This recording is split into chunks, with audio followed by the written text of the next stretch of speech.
Affairs. Mr. Lucas, may I help you? Yes, hi. My name is Eric Gandini. I'm calling from Sweden. Yes. Me and my friend, we're doing a film, and we would like to visit Guantanamo Bay. So we wonder if it's possible somehow. Yeah, it is possible. Let me give you a different number, Eric, for a U.S. Air Force Captain Crossan, Tom Crossan. Public Affairs, Cap Crossan. Hello, my name is Eric Gandini. I'm calling from Sweden. Regarding visits at Guantanamo base. Yeah. We have flights out of Puerto Rico just about every Wednesday. And they're 2-night flights. Okay. From Puerto Rico to Guantanamo, the flights are free. You will be required to pay $12 a night per person for the lodging. Okay. And then whatever expenses you incur for telephone or internet access and meals. You'll be able to see the camp in which they are detained in. You'll see it from somewhat of a distance, and you'll be able to photograph it. All right, this is very good information. Yeah, I thank you very much. I appreciate the call, and if you have any more problems or questions, give me a call. Okay, thank you. Bye-bye. Take care.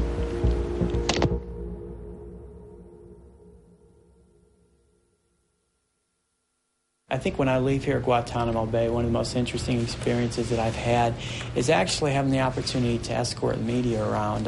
It's interesting talking to people from all around the world, from Korea, from Sweden, from the Middle East, from North America, from all around the world, just having the opportunity to speak with different people and, just hear how they feel about the detainees here, how they feel about world politics. It's an enriching experience, and I feel like... This is Lieutenant Moss, and his job is to show us that everything is okay here. But we have come here because we want to know what is really going on at Guantanamo.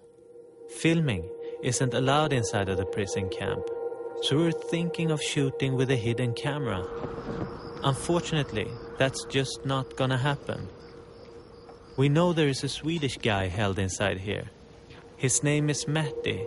He'll be released later, and when he returns to Sweden, he'll give only one press conference. Därmed lämnar jag ordet fritt för frågor. Du först. Du säger att du har varit där i 5 månader i Afghanistan. Alltså vad levde du på? Var bodde du? Hos vem? Hur finansierar du alla de här resorna? Jag tror det var 6 resor på 2 år. Var befann du dig den 11 september 2001? Vad var din reaktion då? Var du mer positivt inställd till bin Laden och Al-Qaida? Träffade du Al-Qaida-anhängare? Har du burit vapen? Vad tycker du om Al-Qaida? Vad tycker du om bin Laden? And after that, he won't talk to us.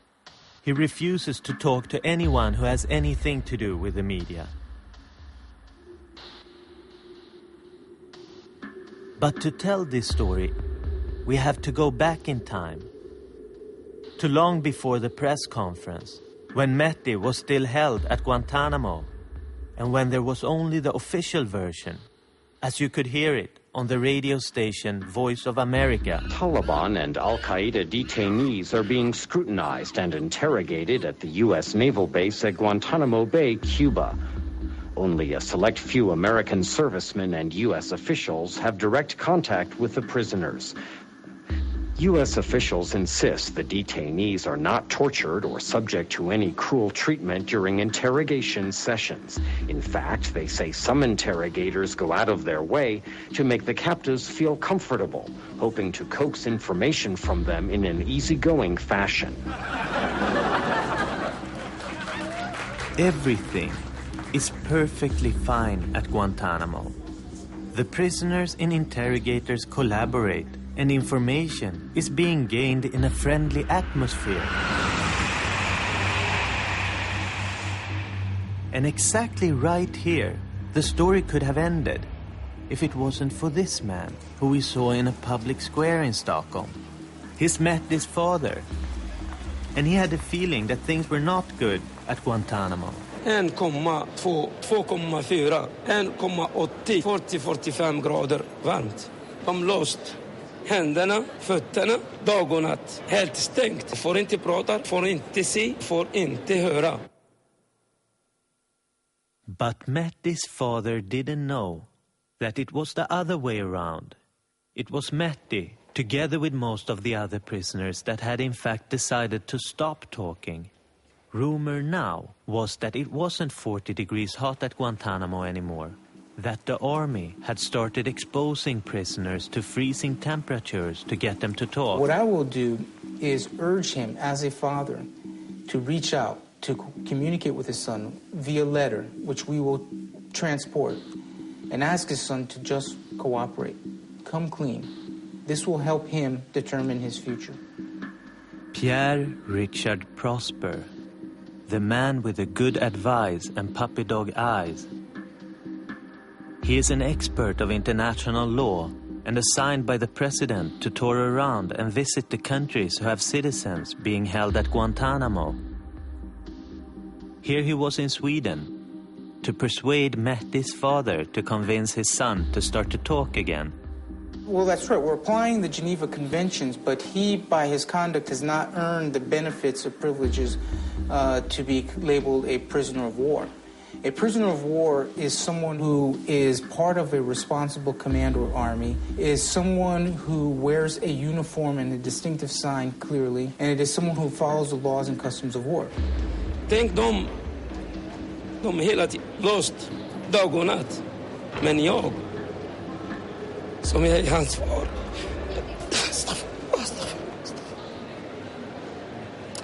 Astaghfirullah, la ilaha illallah, la ilaha illallah.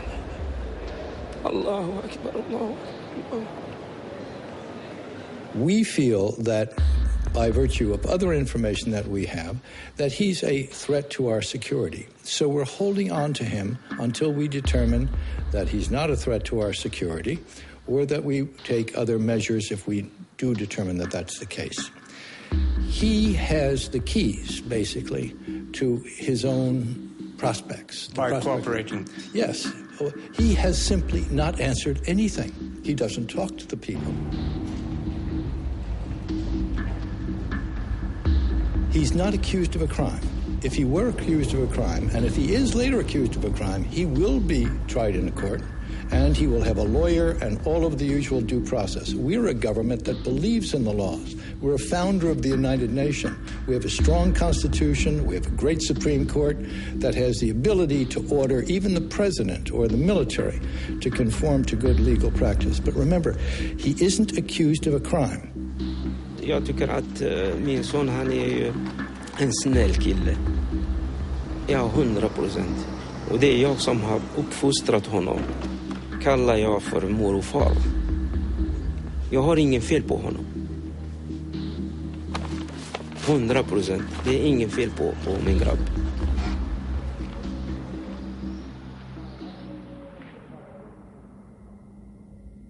We need to keep in mind that the people in U.S. custody are not there because they stole a car or robbed a bank. That's not why they're there. They're not common criminals. They're enemy combatants and terrorists who are being detained for acts of war against our country. And that is why different rules have to apply. Different rules? Why did they need to define the prisoners at Guantanamo?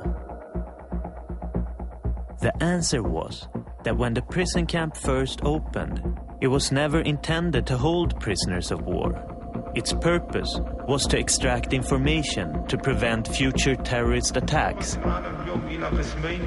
وقد أصاب بوش عندما قال إما معنا وإما مع الإرهاب أي إما مع الصليبية وإما مع الإسلام. The kind of people held at Guantanamo include terrorist trainers, bomb makers, extremist recruiters and financiers, bodyguards of Osama bin Laden, and would-be suicide bombers. They are not common car thieves. They are believed to be determined killers. As far as I know, the head of the International Red Cross, for example, people who are experts on human rights issues say bluntly and clearly what you're doing is against all kind of human rights conventions. But there was a fundamental problem Well, the only thing I know for certain is that these are bad people. The United States had at one point in time signed the Geneva Convention, and there it stated that prisoners of war need only to answer 4 questions: name, rank, nationality, and ID number. 4 simple questions won't get you very far when you need answers to hundreds of questions. And a prison camp full of prisoners of war who only need to answer 4 questions is a useless prison camp. But there were no other rules. And leaders from countries who had citizens at Guantanamo started to get a little worried. Prime Minister, the first matter he brought up was the Swedish prisoner. He was very forthright, very frank, and very concerned about the prisoner. The situation seemed to be out of control. Guantanamo Bay. Guantanamo Bay. Guantanamo Bay. Guantanamo Bay. Guantanamo Bay has become, in fact, simply a large interrogation camp. What nobody knew was that the president had written a letter that only the president's inner circle were aware of. And in the letter he wrote that there was a new paradigm in the world, and the rules were no longer defined by the United States, but by terrorists. This new world order got him thinking, and after extensive discussion, he came to the simple conclusion: the Geneva Convention could not be applied to terrorists. And for that reason, he came up with a new word for the prisoners at Guantanamo: unlawful combatants. No one had heard this word before, and no one knew what consequences this word would come to have. Our nation is at war, our economy is in recession, and the civilized world faces unprecedented dangers. Yet the state of our union has never been stronger.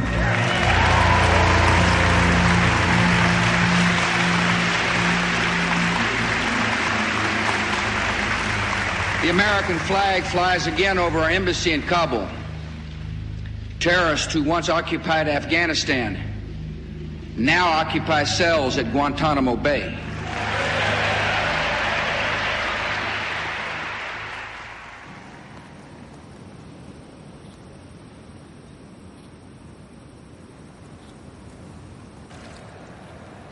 Currently the weather in Guantanamo, scattered clouds, temperature last hour of 86 degrees, and the winds out of the north at 12 miles per hour.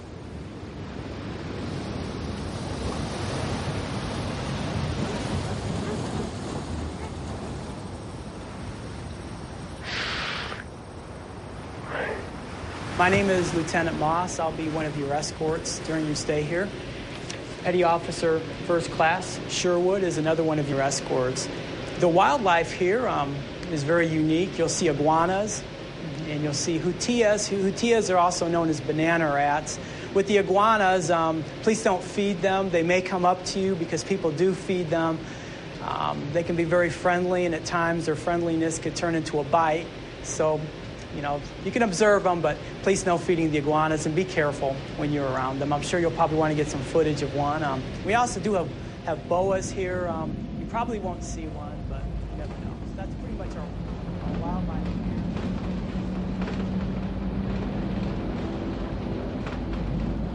Yes, on your right-hand side, you can see the Guantanamo Bay Golf Course. It's a 9-hole golf course.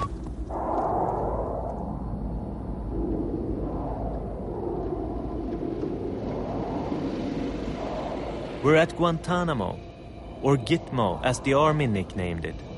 We still haven't met Matty. He's still being held in here. Most of the time, we spend on this bus touring all the recreational activities available to the soldiers stationed here. On your right-hand side, you're going to see the baseball and football fields that we have available for the MWR activities. That's morale and welfare, recreation. When the operation first started out here, it was something that was new. And just like with everything, you want to constantly improve it. And the The U.S. military puts a lot of emphasis on pride and trying to improve the living standards for its troops to keep morale high. We're talking about opening up a Kentucky Fried Chicken or a Pizza Hut on base, and we have a McDonald's here now, we have a Subway here, so slowly we're improving the condition of the soldiers, and this is just part of it right here. But we haven't come here to take part in the soldiers' delight over the variety of fast food. We want to know what's really going on in here. Here we are outside of the gates to Camp Delta, where the prisoners are kept. The white guy is Sergeant Barry Johnson, the man behind the scenes who have the authorities over our guides. The black man is Colonel Adolph McQueen, the man responsible for camp security. Can you tell us how much, as much as you can tell us, about how the detainees are living, how they're doing?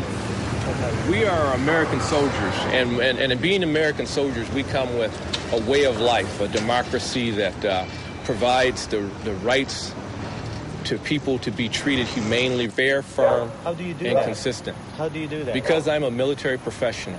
And as a military professional, I've been given a mission. And that mission says that I will safely secure the detainees within Camp Delta and that I will provide a humane treatment. Because I just want to... Yeah, I know. Last question. Last question, okay. The family, for example, the family of the Swedish detainee, you know, they don't know why he's here. They thought that he went to study. They have no information. They haven't been able to see him for a year. What would you tell them if you met them? What would you say to them? I would tell them from the detention standpoint, each and every detainee here is being treated humanely. We allow them to write 2 letters and 4 postcards a month here. They're getting 3 meals a day.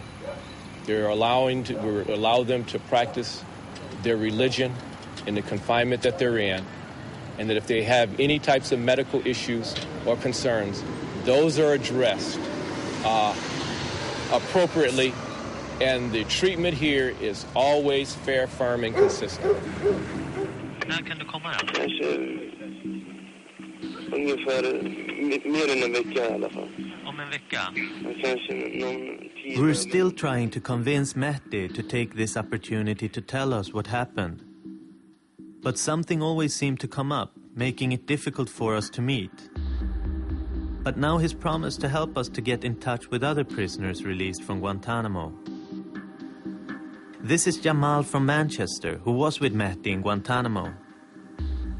And there is Mehdi, who still has not decided if he wants to talk. How did you meet each other? You know, I don't even remember the first meeting. I just remember us speaking. I know, because what they would do, the Americans would put you next to each different people to see if you know that person from before, or if that person speaks English. They'd put you next to that person to see, you know, is there any connection with these guys from, you know, maybe they might have known each other from before. Do you think that was part of a method to... Oh, yeah, because people were constantly moved around. What got to you personally? Was it the cold treatment? Or I wouldn't say. The medicine, or what? I won't answer that, because I wouldn't like to let them know. So I'll refuse to answer that one and skip it. But because for me, the most crucial thing here is to be locked without knowing when you are released.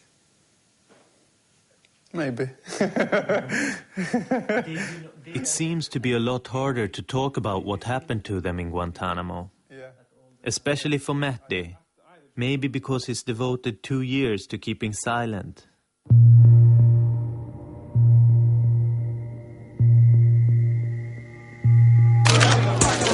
Alltså, de började använda mer fysisk tortyr och så här mot mig.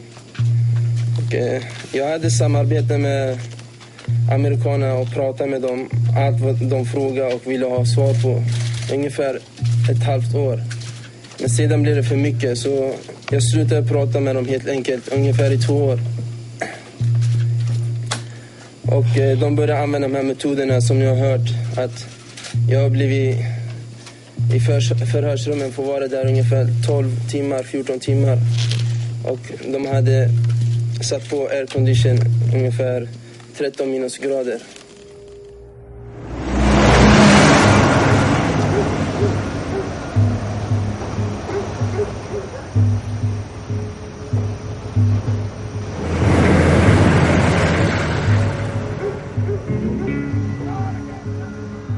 Plus, it's not nice. You're talking to the guard, and this guy's laughing with you, and then the next day he's beating up on someone who's next to you, and this guy's suffering. So, yeah, I did the same thing. I stopped talking to the guard.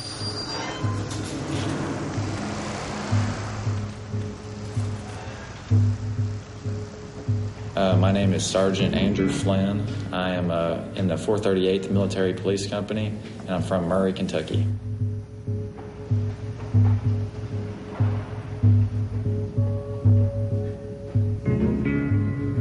No with the guards, no with the integrators. No. I feel better like this. My name is Tessa Laura Ann Frost. I'm from Toledo, Ohio.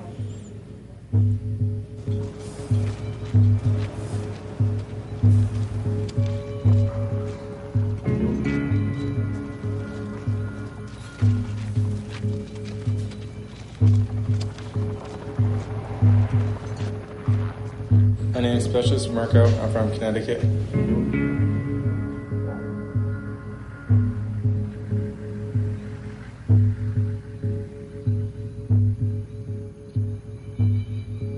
Do you know if the Swedish guy is there? Have you seen him?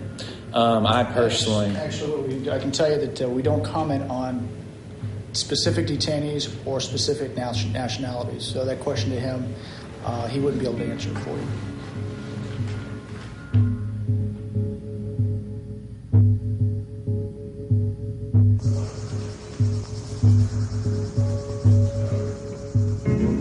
How do you feel about the detainees? I just go and do my job. I really don't have any feelings towards them, for them. I just go in there, serve my country, and I leave. The soldiers at Guantanamo don't talk, and neither do the prisoners. Maybe it has something to do with this man. His name is General Miller, and he's the commanding officer at Guantanamo. He's agreed to give us a short interview because he's in an unusually good mood. JTF Guantanamo's mission is to detain enemy combatants and then to gain intelligence from them to be able to win the global war on terrorism. And so we are detaining these enemy combatants in a humane manner that is appropriate to that, and in accordance as much as we can with the Geneva Convention. We work very hard to ensure that the detainees are maintained and detained in this manner. But what's wrong with the Geneva Convention? Why can't that be applied? The detainees who are here that are being held by JTF Guantanamo are enemy combatants, and by the decision of the government, are provided only portions of that coverage by the Geneva Convention. But we are maintaining them and detaining them in a humane manner, as much in accordance with the Geneva Convention as possible. When we're doing this interview with Miller, we're not aware of how important he is to this story. Because no other single person has had as much influence over how the prisoners at Guantanamo are treated. But what we do know when we're standing here is that Miller hasn't always been in charge of the base. Before we left, we found a short article about General Rick Backus, who was in command before Miller. Backus was fired under very weird circumstances, and the only ones who seemed willing to speculate why is military corruption, an organization consisting of ex-military personnel who investigate corruption within the army. Okay, all I can say to you, because we're on the telephone, all I can say to you is we have a network of sources that we call CIs, confidential informants. On Guantanamo? I can't say on the telephone. Backus, he's a one-star general, brigadier general. He ran into trouble with a 2-star general who is in charge of the interrogations. I think his mistake, he complained about policy dealing with those prisoners. He would come and sit down in front of the cage and actually speak to the detainees that were there in the cages. And the soldiers, I don't think that the American soldiers were too pleased to see their big general come down and sit down on the ground in front. They say that Bacchus got fired because he was too nice to the prisoners. And they also say that he was opposed to a secret list of unconventional interrogation methods. Now, word filtering out of this camp is that some of the interrogations may, I don't have proof, be violations of human rights or what. We're not sure. Were you here when General Bacchus was here? No, we came just after he had left. Do you know why he left? I have no idea. Okay. Have you heard anything about why? Nothing that I would want to repeat because I don't know that it's true. Okay, and as far as the history of General Bacchus, and all we know as far as everyone here is on a tour of 6 months, and he finished his 6-month tour and he went home. If there's anything else that you folks may have heard or may be looking for, you can ask both him personally, and you can ask probably maybe his command. We call up Bacchus' old press secretary at Southern Command. I don't know how to get in touch with him. He's no longer in the military. He's retired. Oh, really? Yeah, he has. He retired earlier this month. So, to be honest with you, I have no way of getting in touch with him either. But Bacchus has not retired. He has been reassigned to a desk job. I can give you his phone number. Okay. It's area code 401-253-8000.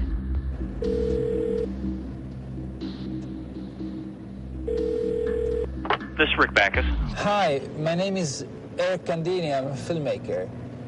And I would really like to ask you a few questions about Guantanamo, about what happened there. Well, as you know, that I'm not assigned there anymore.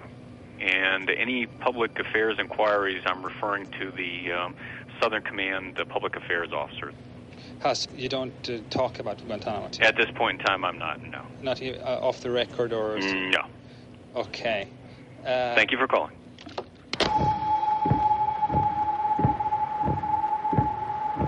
This is not the end of the story about Bacchus.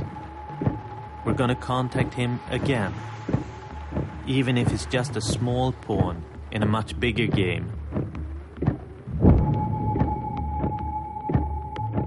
Tonight, the United States of America makes the following demands on the Taliban. Deliver to United States authorities all the leaders of Al-Qaeda who hide in your land. None of these demands were met. And now, the Taliban will pay a price.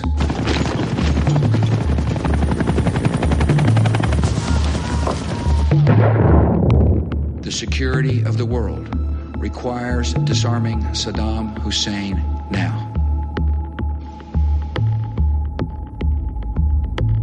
Saddam Hussein and his sons must leave Iraq within 48 hours. For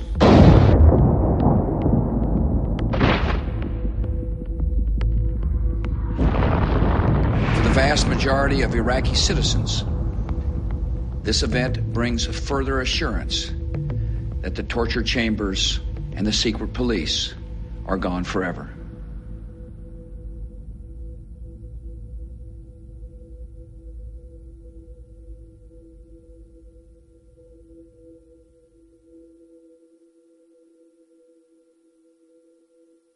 But when these pictures from Saddam's notorious Abu Ghraib prison came out, it's clear that they had a scandal on their hands. Some say these methods originated in Guantanamo. We just haven't seen the pictures. Rumors have also begun to circulate.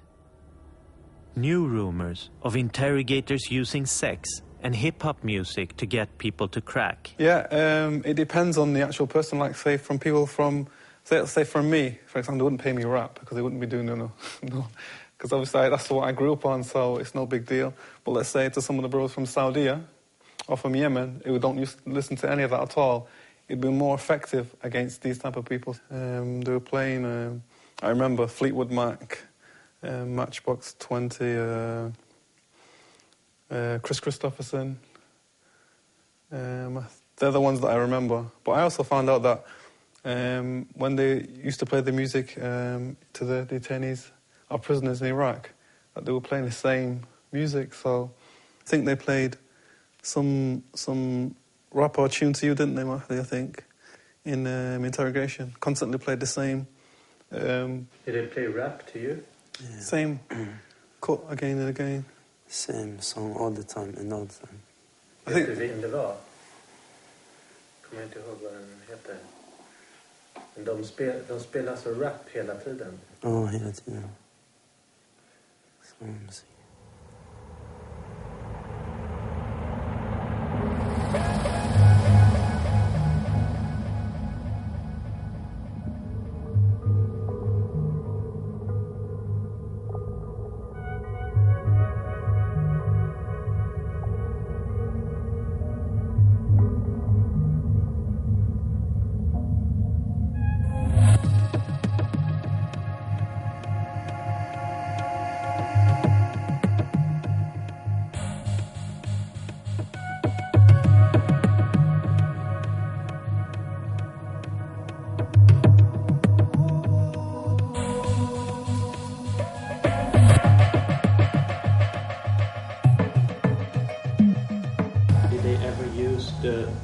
Sexual tactic during interrogation against you too? Personally, no. Me personally, no. But I have met people who it's happened to and spoke to them. Did they ever try that with you, Matthew? Ja, jag försökte med det. På vilket sätt kan du förklara? Ja, det var... De hade försökt massor med andra grejer och senare så skickade de in en tjej då. Som... hon hade vanlig så här militär uniform så här. Så hon kom till mig och började prata och så här och säga att hon kunde göra mycket för mig och så här och börja ta på mig och massera mig och ta på mig på vissa platser och så här. Och sen att hon kunde hjälpa mig med massor med grejer och så här. Sen när hon kom ibland närmare vissa ställen så jag liksom så här liksom gjorde med händerna så här lite, försökte skydda mig lite så hon sitter lugnt och så här och liksom ja, i alla fall hon blir till slut förbannad när jag inte liksom alltså när jag inte blev intresserad eller jag inte blev gick inte med på hennes villkor och så här så hon gick ut efter ett tag. Och sen lämnade hon sa när du vill, det bara säga att du vill träffa, hon heter Silvia, sa hon. Säg bara när du vill, säg att du vill bara träffa mig så vi ska ordna allt och så här. Sen gick hon.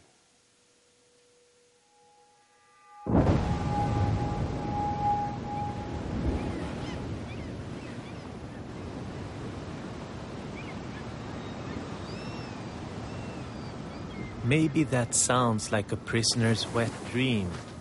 To have a woman in uniform come in and give him a massage. But we are sure that the methods aren't used for the prisoner's comfort and convenience. What kind of bizarre interrogation methods are being used at Guantanamo? And what happens to the prisoners that are still being held there? And are these methods really sanctioned from above?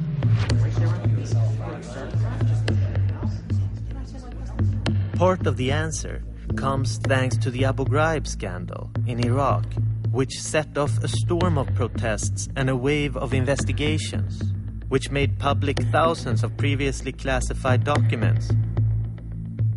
Human rights activists all over the world begin taking measures to get prisoners released from Guantanamo. Even in the Schlesinger report, you get a piece of paper like this, which is called Evolution of Interrogation Techniques, Guantanamo. These are techniques actually approved by our Secretary of Defense, Donald Rumsfeld. And if you read them, you get sickened by them. Among all the documents, we find a story that has its beginning in the fall of 2002. They have a problem at Guantanamo. The prisoners have stopped talking, and the old methods don't seem to be effective anymore. Now, they want to interrogate for 20-hour sessions, remove prisoners' clothes, let them stand naked in uncomfortable positions, make them wear hoods. They also want permission under medical supervision to lower the temperatures in interrogation rooms and take advantage of prisoners' phobias in order to get them to talk. For example, a prisoner's fear of dogs. So here you have our Secretary of Defense authorizing the use of dogs. And of course, the word phobias is particularly interesting because that has to do with the religious fact for Muslims that dogs are unclean. What later happens in the interrogation room, when the new methods are implemented, only the prisoners know, and their interrogators. The problem is the interrogators at Guantanamo don't give interviews, with one exception, Tori Nelson. He's featured as a witness in an investigation about the photos. Apparently, he also worked at Guantanamo when the request for tougher methods were sent. He agrees to meet with us and explain the methods used there. 18 to 19, change of scenery up and change of scenery down. This is where you take the person out of the environment that they're used to. And if you put them in a change of scenery up, maybe you put them in a nicer area. Change of scenery down, meaning that you're going to put them into an isolation chamber, cold conditions, raw sewage smell, or something like that, where just the conditions are much worse. Face slap, stomach slap, if you can hit them enough so that it shocks them, especially if it gets a loud slap, but you don't actually break any bones, cut them, bruise them, then that's an effective technique, is the way that they would usually refer to it as. The hooding is actually placed over their head, and the interrogator shouts their questions at them through the hood. A prolonged standing makes someone lean against a wall in an uncomfortable position. If they were to do it for 5 seconds, it wouldn't be too much of a bother. After 5-10 minutes, it really starts to wear down their physical resistance. Environmental manipulation, if they come from warmer climates, putting them into a cold room, almost like a freezer for us. False flag, when interrogators will come in and pretend to be from another country where the person could face the threat of physical torture, abuse, long-term incarceration, those sorts of things. Increased anxiety by use of aversions. If they had phobias of heights or of certain animals, you might introduce that to make them uncomfortable. All of these are, in my humble opinion, completely ineffective and detrimental to the overall mission, which is to gain actionable intelligence, to gain willing cooperation. You could use these techniques if you got 10 people to maybe give you a little bit of information using these techniques. I guarantee you I could get one person to give more information if I was to convince that one person that we're the good guys and that we're their friends.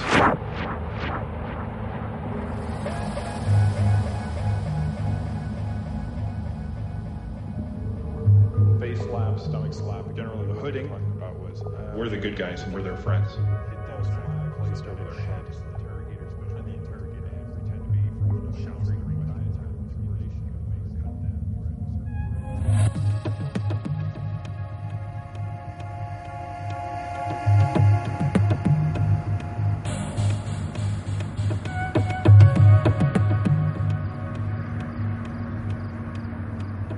with throughout the time that I was there was pressure from above for results.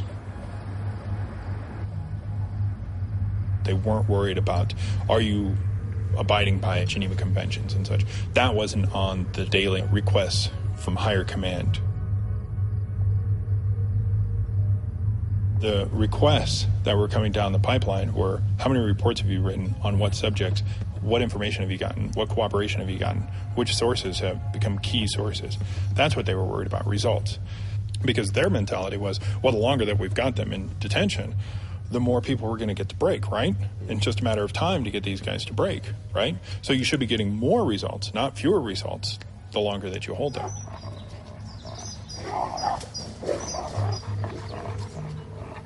It's difficult for Tori Nelson to get work as an interrogator nowadays. Maybe because he was in Abu Ghraib in Iraq when the photos surfaced. Or maybe because he speaks so openly about the methods. When I got to Abu Ghraib in late 2003, some of these techniques that are being recommended and just preliminarily approved a year prior are now considered to be norm. Until, for example, which? Use of dogs, sleep deprivation, stress positions, meal management, light exposure, noise exposure. I don't even think those were actually listed, but maybe they are. These were techniques that were experimental at first, but then later on became commonplace. Has Guantanamo become a testing ground for interrogation techniques, which are then exported to other places? It can't be a coincidence that the same things we see in photos from Abu Ghraib in Iraq are described in documents from Guantanamo in Cuba. But what is the connection? And who exactly sent the request to use tougher methods? It appears to be the same two-star general who Bacchus had problems with. And if you look at the date, the request was sent October 11, only 2 days after Bacchus left. And 1 month later, neither Bacchus nor the two-star general are still at the base.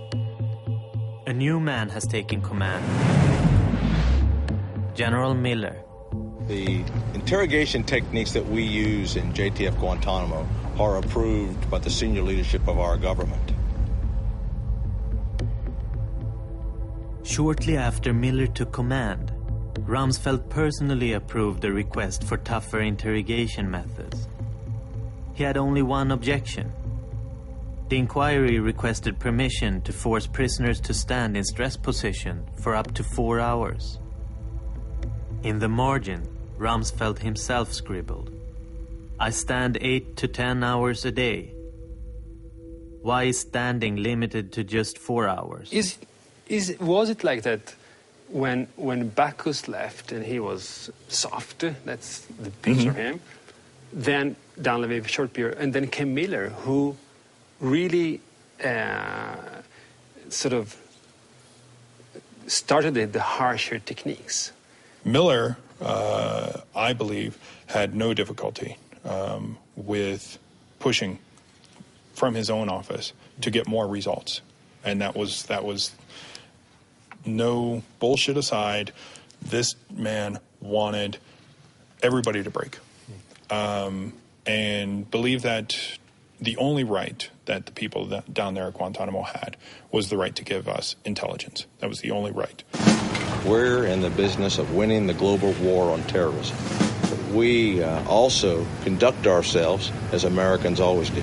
Everything that goes on in Camp Delta is a representation of what we think makes America great. Did Miller have something to do with Bacchus being fired? And if that's the case, why did he want Bacchus out of the way? What had Bacchus seen? And how much did he know? We decide to call up Bacchus again. And this time he is more cooperative. This is Rick Bacchus. I called you actually a long time ago. At that time, you didn't want to talk. I'm not at liberty to give any interviews at this particular point in time. There are so many rumors about you that we don't want to end up telling things in a wrong way. What is the timeline for your story? But in order to speak freely with us, he needs permission from the Pentagon. Is it the Southern Command or the Department of Defense? It would be Department of Defense in my case. Okay, and if they give you permission to participate, will you be available for an interview? Then I would make myself available, correct. Okay, really good. Apparently the General Bacchus needs to get permission from a general officer who is the chief of staff there at Southern Command. I apologize for the runaround, but we have absolutely no authority to grant General Bacchus the opportunity to talk to you. This is something very closely controlled at the highest level, which is OSD Public Affairs. We wouldn't advise a former commander to talk about his time at Guantanamo. But so can you basically deny him to give interview? I can't tell him what to do. He's a free citizen. Okay. But it sounds to me like he has told you that if we approve it, in other words, we authorize it or we advise that it's the right thing to do, that he'll do it. I'm not advising that.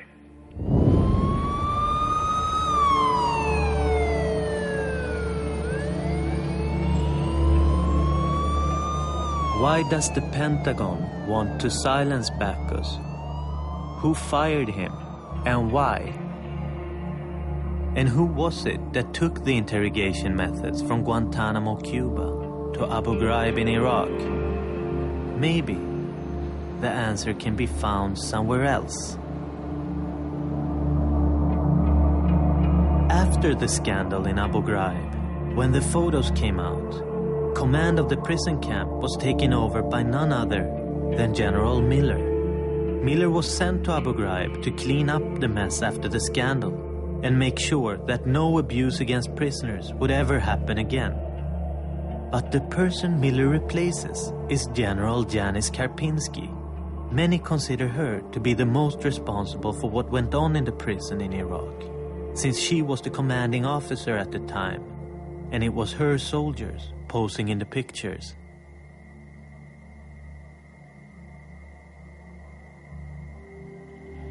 Hello? Hello?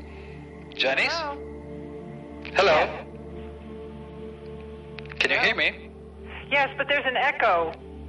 This is Eric Candini calling from Sweden. Hi, Eric. How are you? Fine, how are you? I wasn't expecting to find you, actually. I mean, I know this is not maybe your area of interest, but you heard about the dispute between Bacchus and Danlave because of interrogation techniques. I think that's why Bacchus was fired. You think so? Yes. And see, everybody down at Guantanamo Bay under Miller, they were all required to sign a formal statement from the government, which is called a non-disclosure statement. Mm-hmm. And that means when they leave Guantanamo Bay, they can't discuss anything that they've seen or heard or participated in. Mm-hmm. I have to meet you. Are you willing to say this? I mean, are you willing to give me an interview? Yes, that's why I agreed to speak to you. Okay. Where do you live? I mean, about? I live in South Carolina, which is right on the coast.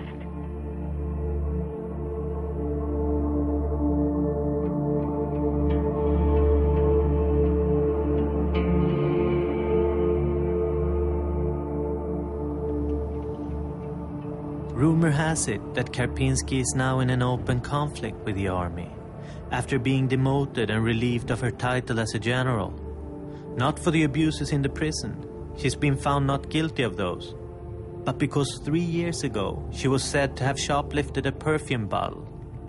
She's even said to hate General Miller, and that she accuses him of the abuses in Abu Ghraib.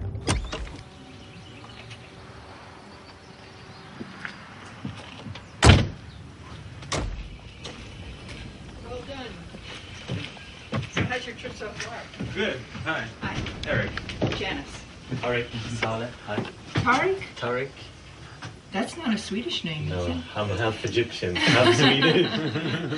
Very nice.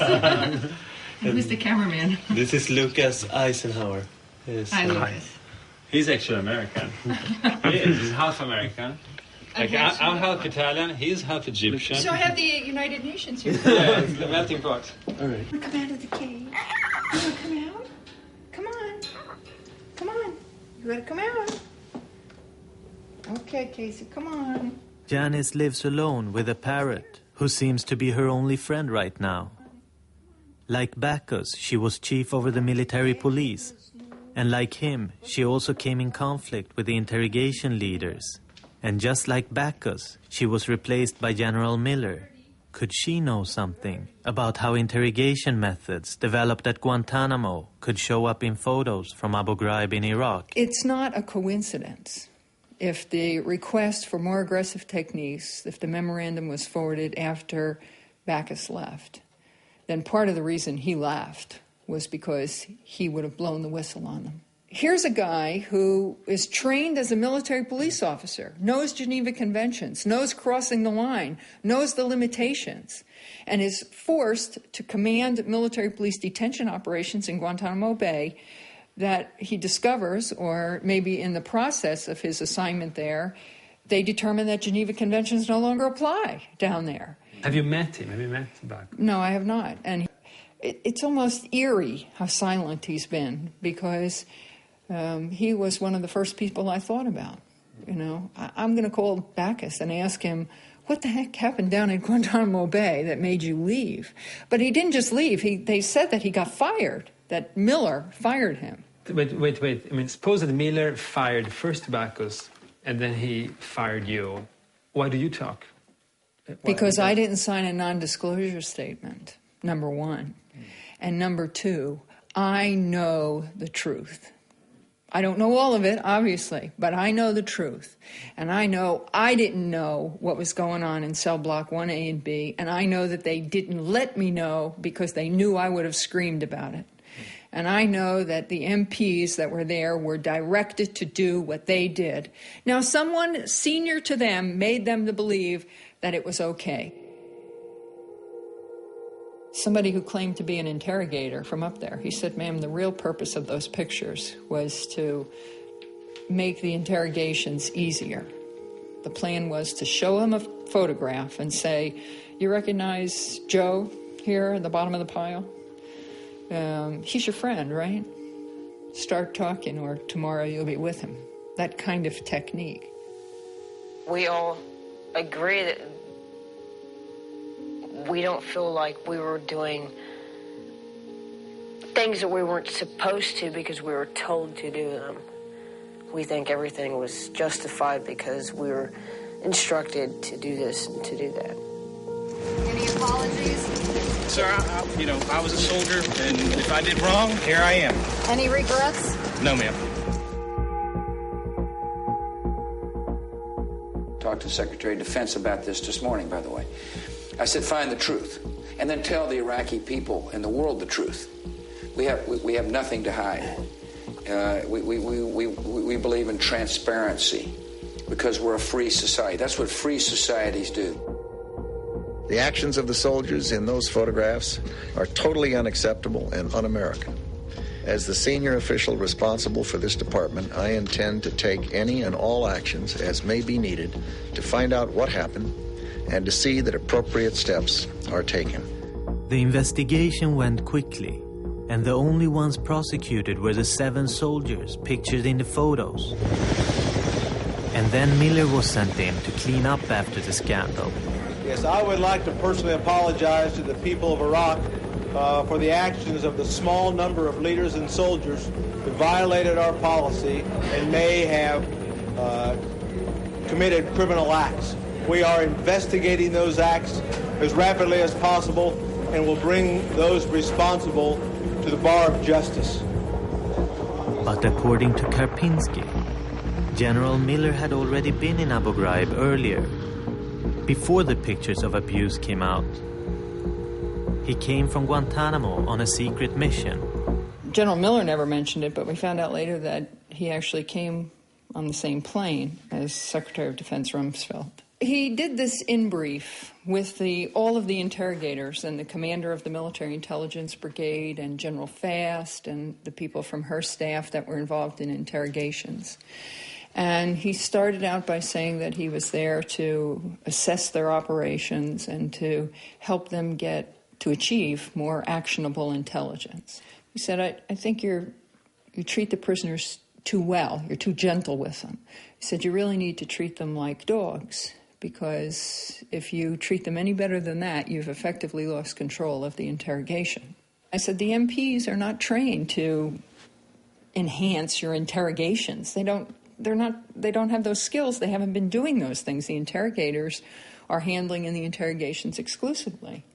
And he said, I'm going to give them all. I mean, he was waving his hands like this at me, like, this is not your concern. Don't be concerned about this at all. He said, I'm leaving training material. They're going to get all the training and instructions they need. I'm leaving CDs and printed instructions. You don't have to worry about this. And before that meeting was over, he said, with the lessons that they learned and their techniques from Guantanamo Bay and in other locations, he was going to gitmoize Abu Ghraib. This is the report that General Miller and his 17 experts from Gitmo left after their visit to Abu Ghraib, just 1 month before the scandal broke out. Here you can read his suggestions on how he would like to make the interrogations more effective. For example, he wanted to use the military police, who previously were only used as prison guards, to prepare the prisoners for interrogation. And here is an overhead found in Abu Ghraib that no one wants to take responsibility for, with the interrogation methods. The same methods developed at Guantanamo. And here is Miller being questioned by a senator about his visit to Abu Ghraib before the documents come out. When you were dispatched by Secretary Cambone and General Boykin to go to Iraq, did they give you any specific instructions about increasing the aggressiveness of interrogations? Sir, I was tasked to go to conduct assistance visit by the Joint Chiefs of Staff.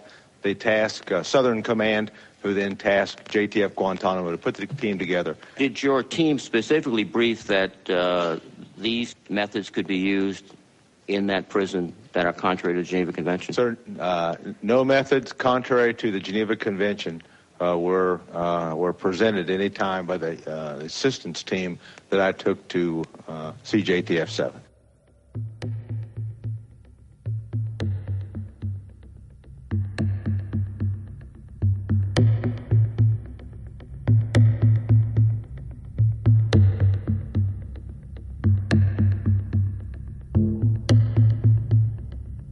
Everything started to change in interrogations at Abu Ghraib after Miller visited.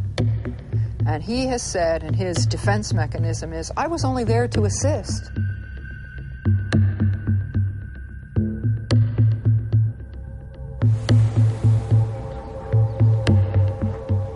I felt betrayed by the Army. I felt that they were trying to use me as the fall guy, as the scapegoat for this situation, and I felt betrayed by the Army. Those soldiers knew what they were doing. They were following instructions. They were made to believe that those instructions were valid. And I can tell you, I knew what I was doing, but I wasn't involved in interrogations. If I'd been in control of that prison and knew what was going on out there, it wouldn't have gone on out there.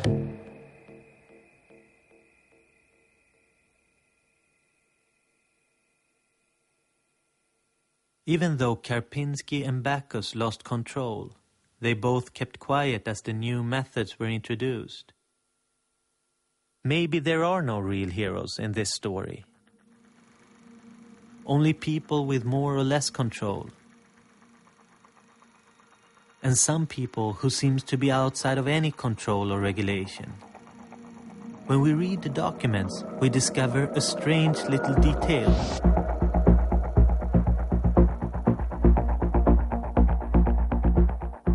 In the scandal surrounding Abu Ghraib, it's not just soldiers in the investigation. There were also civilians involved in the abuse against prisoners, so-called contractors that for some reason never were brought to trial. But the question is, what exactly is a contractor?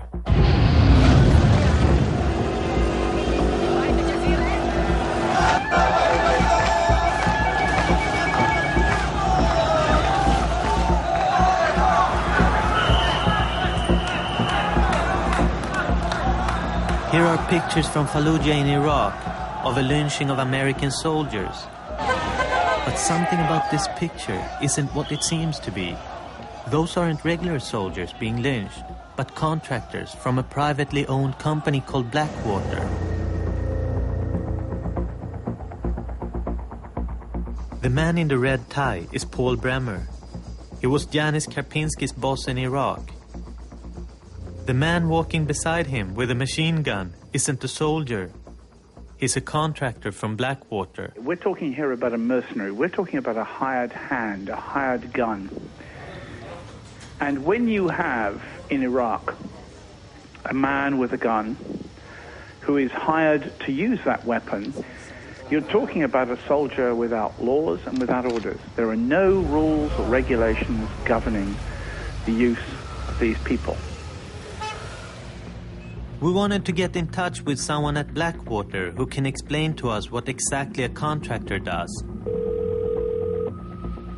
Thank you for calling Blackwater. This is Diana. How may I help you? I was trying to reach Mr. Bartali with no success, and I wonder if there's someone else I can talk to regarding press issues. Unfortunately, he is the only person. I think he's just been so busy. We've had many, many calls for him. Did you leave him a voice message? We've called Blackwater so many times that we lost count, but they don't seem to want to talk to us.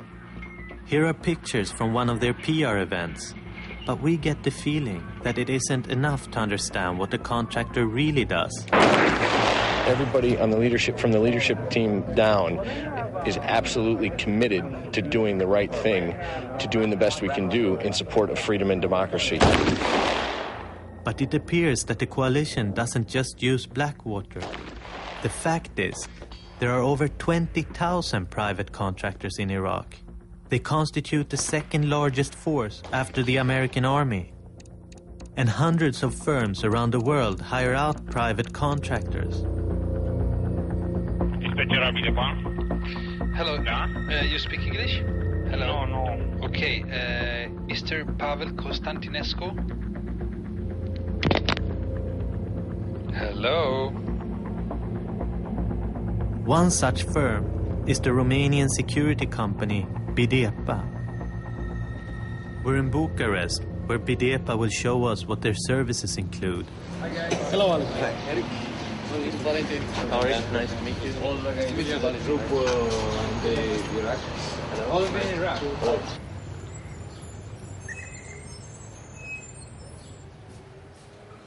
We work like a private company in all other countries in the West. What made you decide to go into the private? In the private system have more mobility.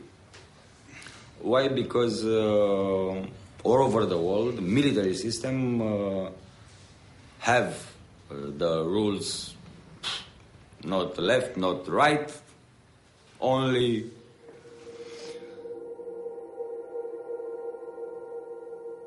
They have just returned from an assignment in Iraq. They worked there for the coalition forces. The man on the right was killed in an ambush during the last assignment, and Carlo, on the left, received serious gunshot wounds. What's the main difference from being a soldier and being a Bidepa? Not difference. No? No difference? It's the same mentality. Everybody's same. And everybody, we have the guns, everybody's military. So what we've got is a situation where we have thousands of armed Westerners in Iraq using their weapons without any rules of engagement, without any law behind them. There is no law for them. But do you have rules of engagement? the Americans the rules of engagement, like what to do and... The rules is not in the paper, it's in the heart.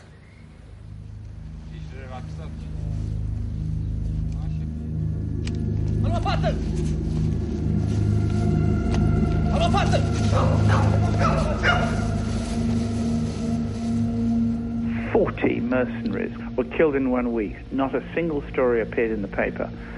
The coalition needs these people because they want to reduce their casualties. In a sense, we're using freelance mercenaries as sandbags to protect not only our soldiers, but the casualty figures of our soldiers as well. At Guantanamo, do you think there were contractors there too? Contractors just started to be used right towards the end of my tour in Guantanamo, and there was only one or two that I saw when I left. Didn't see really any problem with contractor issue just because of the fact that it was such a small percentage. When we're talking about Abu Ghraib, though, the percentage goes from maybe 5 or 10% of the overall force up to 50% of the actual interrogation and analysis force there. You were at Abu Ghraib as a soldier? No. At Abu Ghraib, I was a civilian, contractor.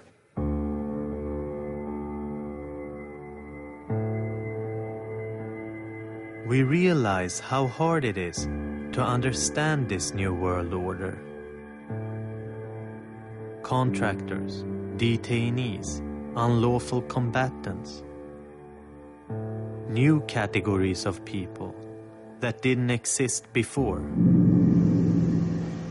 Soldiers from private companies interrogate soldiers from a private organization in a prison camp located on an island outside of the law. The new concepts become just empty words. I mean, let's look at it this way.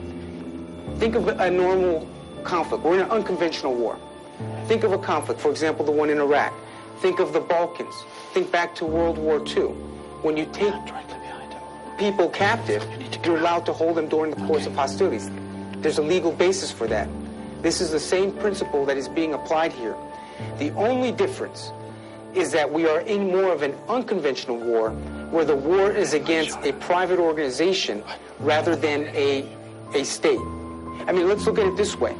Think of a normal conflict. We're in an unconventional war, where the war is against a private organization rather than a state. That is the only difference.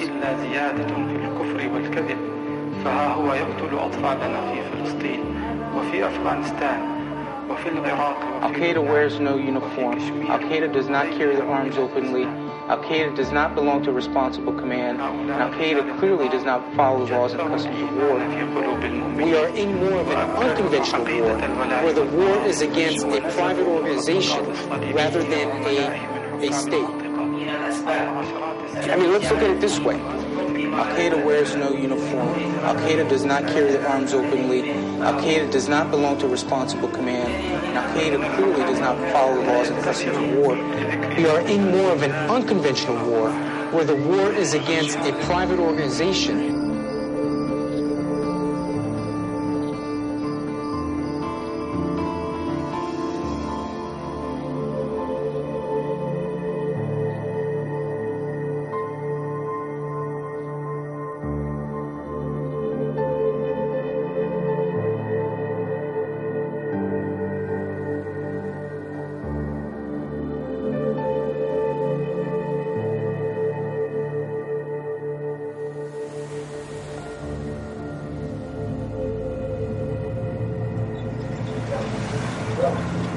Each and every detainee here is being treated humanely. We always treat them humanely. Treated humanely, treated humanely. In a humane manner. Humane living conditions. We treat the detainees humanely. And in the best spirit. In the spirit of the Geneva Convention. In the spirit of the Geneva Convention. In accordance with. As much accordance with the Geneva Convention as possible.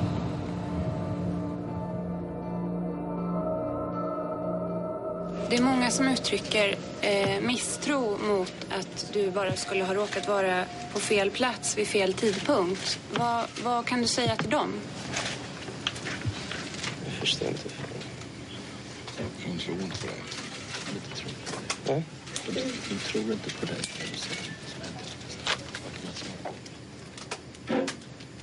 Vad vill du säga till de som inte tror på dig och på din historia? Det är kanske andra medfångar som kanske kommer ut senare och de kanske kan göra det starkare. Jag menar det här med Afghanistan, varför du var där och...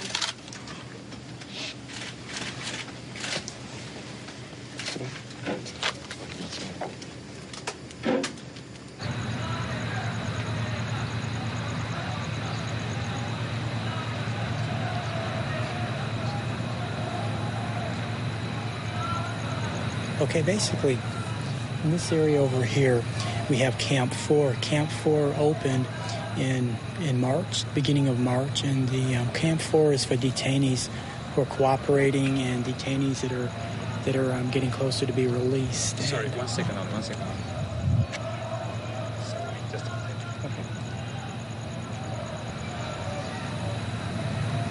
What is it, these voices we can hear from here?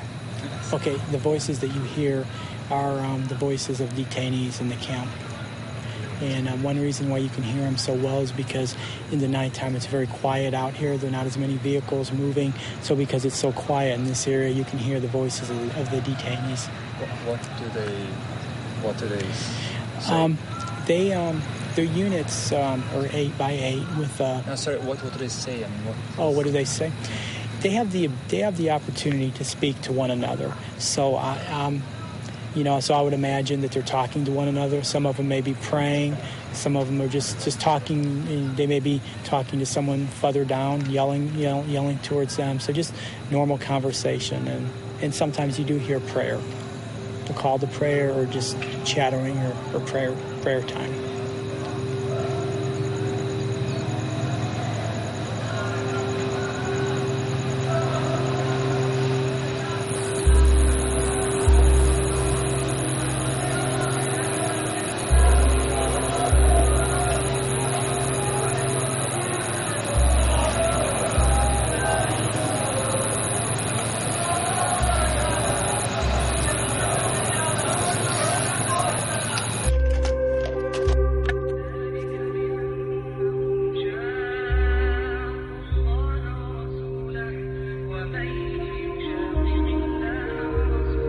What happens to the prisoners still kept at Guantanamo? And what happens to those who are released? Mehdi was detained for 2 years without ever being prosecuted. But he doesn't believe in our search for justice. He believes the only justice to be found will be given by God. And this is as close as we're ever going to get to him. There have been nearly 400 separate media visits to Guantanamo Bay by more than 1,000 journalists.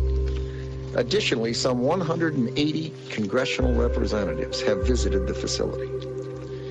Arguably, no detention facility in the history of warfare has been more transparent or received more scrutiny than Guantanamo.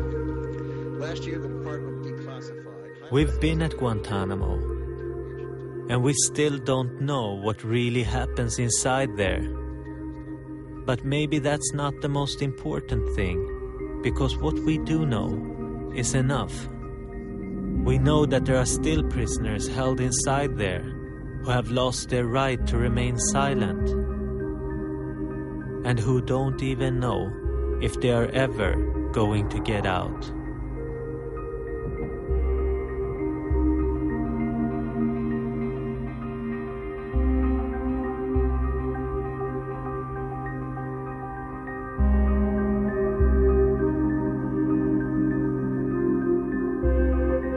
General Miller, at Guantanamo, it's been reported that you developed a 72-point matrix for stress and duress.